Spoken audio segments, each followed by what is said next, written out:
Hi, dream it believe it do it വീഡിയോയിലോട്ട് എല്ലാവർക്കും സ്വാഗതം. പാഷൻ കണ്ടെത്തി ഡെസ്റ്റിനിലെത്താനുള്ള വഴികളും ഫോർമുലാസും ടിപ്സും നമ്മൾ ഷെയർ ചെയ്തുകൊണ്ടിരിക്കുന്നത്. ഇത്തരം വീഡിയോ ലഭിക്കാൻ ഈ ചാനൽ സബ്സ്ക്രൈബ് ചെയ്യുക. മാത്തമാറ്റിക്സ് സ്കില്ല് പ്രാക്ടിക്കൽ പ്രോബ്ലം സോൾവിങ്ങിലൂടെ ലേൺ ചെയ്യാൻ ഉദ്ദേശിക്കുന്നവർക്ക് നമ്മൾ ഒരു പുതിയ ചാനൽ ആരംഭിച്ചിട്ടുണ്ട്. പ്രത്യേകിച്ച് 8ാം ക്ലാസ് മുതലുള്ള വിദ്യാർത്ഥികൾക്കും എല്ലാവർക്കും ഉപകാരപ്പെടുന്ന ചാനലാണ്. വല്ല സംശയമുണ്ടെങ്കിൽ കമൻറ്റ് ചെയ്യുക, അതിന് മറുപടി അറിയിക്കുന്നതാണ്.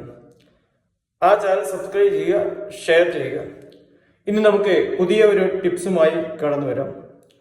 ഒരു നാട്ടിൽ നല്ല രീതിയിലുള്ള ഭരണം നടത്തിക്കൊണ്ടിരിക്കുന്ന ഒരു രാജാവുണ്ടായിരുന്നു. പ്രജകള് വളരെ പുരോഗതിയിലും സന്തോഷത്തിൽ ജീവിച്ചു കൊണ്ടിരിക്കുകയായിരുന്നു.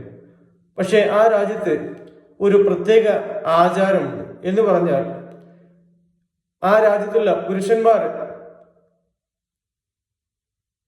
20 വയസ്സിന് ശേഷം ഒരു ജോലിയിൽ ഏർപ്പെടേണ്ടതുണ്ട്.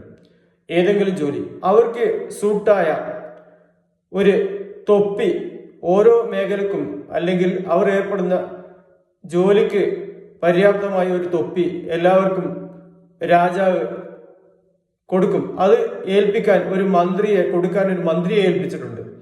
ആ മന്ത്രിയുടെ അടുത്ത ആളുകൾക്കും മറ്റുള്ളവർക്കും നല്ല തൊപ്പി എന്നാൽ അവർക്ക് ചേരുന്ന തൊപ്പി ആദ്യം സെലക്ട് ചെയ്യും.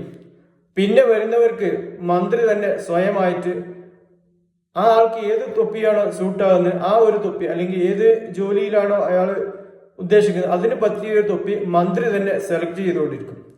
അങ്ങനെ കാലം കടന്നുപോയി. ഈ തൊപ്പി ലഭിച്ച 90% ആളുകളും സന്തോഷവാന്മാരായില്ല. കാരണം ചുരുങ്ങിയ ശതമാനം ആളുകൾ മാത്രമേ അവർക്ക് സൂട്ടായ തൊപ്പി, അല്ലെങ്കിൽ അവർക്ക് പ്രൊഫഷണൽ സൂട്ടായ ഒരു തൊപ്പി ലഭിച്ചിട്ടുള്ളൂ. അങ്ങനെ കാലം തുടർന്നു. ജനങ്ങളൊക്കെ മടിയന്മാരായി. അങ്ങനെ ജനങ്ങൾ രാജാവിനോട് കംപ്ലൈന്റ് പറഞ്ഞു. അതായത്, ഞങ്ങൾക്ക് ഇഷ്ടമുള്ള തൊപ്പിയല്ല, മന്ത്രിക്ക് തോന്നുന്ന തൊപ്പിയാണ് വെച്ചുകൊണ്ടിരിക്കുന്നത്. മന്ത്രിക്ക് ഇഷ്ടപ്പെട്ട ആളുകൾക്ക് അവർ തൊപ്പി സെലക്ട് ചെയ്യാൻ അനുമതി കൊടുക്കും, പക്ഷെ ഞങ്ങൾക്ക് അനുമതിയില്ല.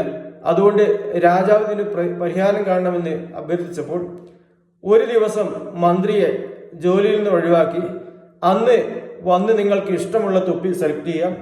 അങ്ങനെ ആളുകൾ വരാൻ തുടങ്ങി. തിക്കും തിരക്കും കൂടാതെ തന്നെ ഓരോരുത്തർ വന്ന് അവർക്ക് സൂട്ടായ തൊപ്പി കണ്ടെത്തി. അങ്ങനെ വളരെ സന്തോഷകരമായിട്ട് ആ ദിവസം കഴിഞ്ഞുപോയി. അതിനുശേഷം നാട്ടിലെ എല്ലാവർക്കും വളരെ സന്തോഷത്തോടെ ജോലി ചെയ്യാൻ തുടങ്ങി.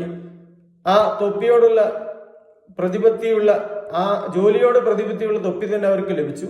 അങ്ങനെ നാട്ടിലെ വളർച്ച കൂടി, വരുമാനം കൂടി, ആളുകളും രാജാവും വളരെ സന്തോഷിച്ചു. ഇതിൽ നിന്ന് നമുക്ക് ലഭിക്കുന്ന പാഠം, നമ്മൾ ഓരോരുത്തരും സെലക്ട് ചെയ്യുന്ന പ്രൊഫഷൻ അല്ലെങ്കിൽ ജോലി, സമൂഹം നമുക്ക് ഒരു തൊപ്പി അല്ലെങ്കിൽ ക്വാളിഫിക്കേഷൻ, എക്സ്റ്റേണൽ കാര്യങ്ങൾ നോക്കിക്കൊണ്ട് ഒരു ക്വാളിഫിക്കേഷൻ അല്ലെങ്കിൽ ഒരു പ്രൊഫഷൻ നമ്മൾ ഏൽപ്പിക്കുകയാണ്. ഇതിൽ നമ്മൾ വിജയിക്കാൻ സാധ്യത കുറവാണ്. നമ്മൾക്ക് ഇന്റേണൽ ആയിട്ടുള്ള പാഷൻ എന്താണോ, അല്ലെങ്കിൽ അതിനനുസരിച്ചുള്ള കാരിയർ അല്ലെങ്കിൽ ജോലി സെലക്ട് ചെയ്തെങ്കിൽ മാത്രമേ നാടിനും നമുക്കും പുരോഗതി ഉണ്ടാകുകയുള്ളൂ. ഇത്തരം ടിപ്സ് ആൻഡ് മോട്ടിവേഷൻ ലഭിക്കാൻ ഈ ചാനൽ സബ്സ്ക്രൈബ് ചെയ്യുക. മാത്തമാറ്റിക്സ് സ്കിൽ ഡെവലപ്പ് ചെയ്യാൻ ഉദ്ദേശിക്കുന്നതിന് നമ്മൾ ഒരു ചാനൽ ആരംഭിച്ചാൽ അതിൻ്റെ ലിങ്ക് ഡിസ്ക്രിപ്ഷൻ ബോക്സിലുണ്ട്. അത് ഷെയർ ചെയ്യുക, സബ്സ്ക്രൈബ് ചെയ്യുക. അടുത്ത തന്നെ നമുക്ക് പുതിയൊരു വീഡിയോ വരാം. Thanks all.